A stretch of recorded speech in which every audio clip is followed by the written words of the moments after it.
First time kukuha ng motor? Hihirapan ka bang mag-decide kung anong motor ang kukunin mo? You should watch this video.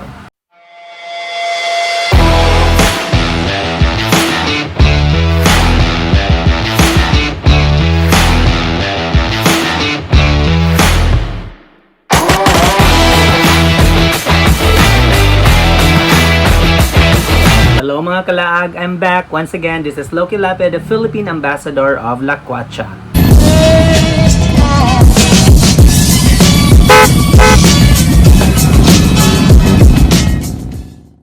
In this video guys, I will be talking about the 3 important considerations in choosing your first motorbike. So, katulad ko, it was my first time na kumuha ng motor.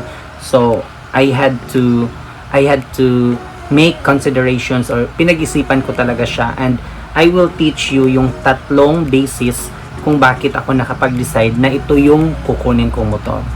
And I hope in this video, it will also help you decide, especially for those who are new, na katulad ko, and when I got my first motorbike, wala akong alam about motor. Alam ko lang kung paano mag-drive, but wala akong alam kung ano yung dapat i-research first before I got my first motorbike. Disclaimer lang po, I'm not an expert when it comes to motorbikes, and yung advice na ibibigay ko sa inyo is just a personal advice from a beginner or a newbie like me. So in this video, we will not be talking about technicalities or masyadong napaka-technical na mga terms. So wag na natin patagalin pa, let's talk about consideration number 1. Now, when I chose my motorbike, yung first consideration ko talaga is looks. I think it's a no-brainer. Lahat naman tayo first yung nakikita natin when we choose something, hindi lang motor or kahit anong bagay na nagugustuhan natin. Yung first talagang tinitingnan natin is yung looks, yung forma niya. So, when you choose your first motorbike, dapat yung gusto mo talaga na type of motorbike yung kukunin mo. I didn't know na marami palang klase ng motorbikes until I have researched more about motorbikes when I started owning my own.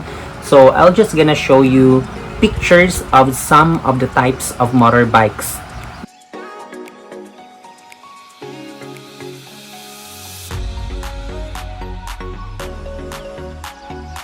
So as you can see, iba-iba talaga siya. Merong commuter type, merong cruiser, ganun, cafe racer, merong pang sports. So, kung ano yung gusto mong looks, if gusto mo yung sporty look, then you go for it. If gusto mo yung parang retro, then go for it. Gusto mo yung scooter, gusto mo yung commuter type, or dirt bike look, then go for it.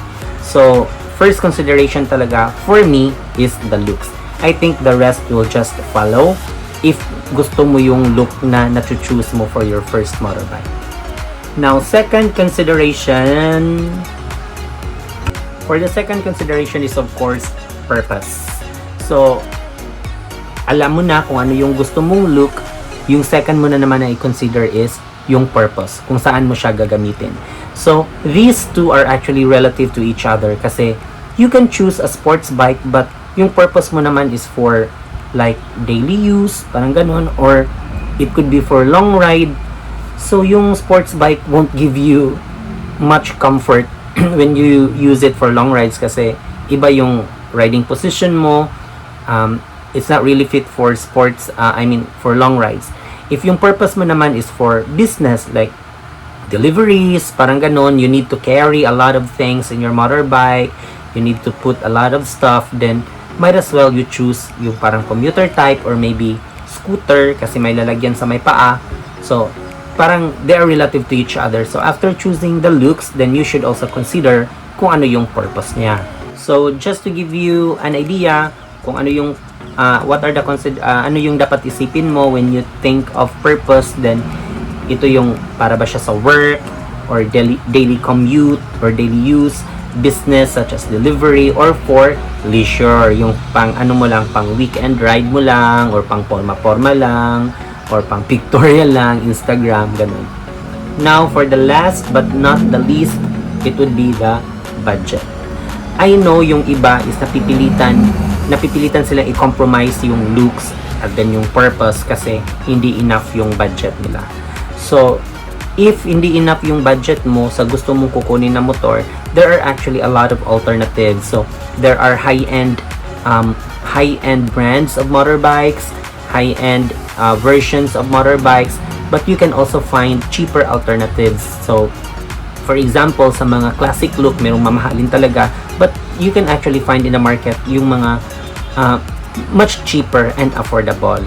If yung budget mo is, if may gusto kang motor na gustong gusto mo talaga at yung budget mo is not enough, might as well delay in buying your favorite motorbike.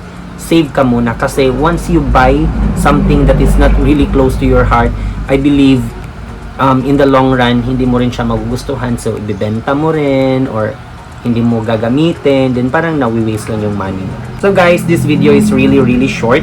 I hope the 3 considerations that I mentioned that you need to think or you need to consider in choosing your first motorbike will help you a lot in making your decision.